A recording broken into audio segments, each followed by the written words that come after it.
नमस्कार। आज पवित्र प्रथमाष्टमी याकू पढ़ुआष्टमी कहती। ये प्रथमाष्टमी बहुत पुरातन। ये अष्टमी 4 जुगरे रही। जमिति आज दिन में बलभद्र जो बड़ हेतु मामू घर वस्त्र आसे परिधान पाई। तेणु ये प्रथमाष्टमी षष्ठी देवी उद्देश्य पूजा करा जाए। षष्ठी देवी जे माँ गर्भर प्रथम संतान थाए से प्रथम संतान तार ऐश्वर्य तार समृद्धि उद्देश्य षष्ठी देवी को सी पूजा करी तार आशीर्वाद निये।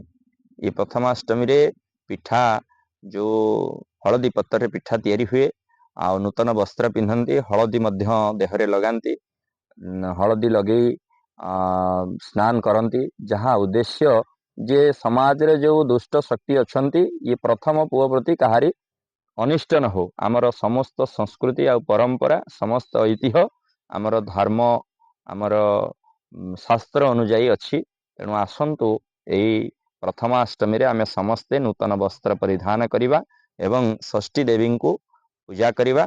आउ प्रथमाष्टमी रे जो षष्ठी देवी को भोग लागिथिबो जो पिठा ताकू खाई आशीर्वाद नहीं समाज को एक नूतन दिशा रे नूतन ऐश्वर्य दिशा रे नवा पाई चेष्टा करिबा।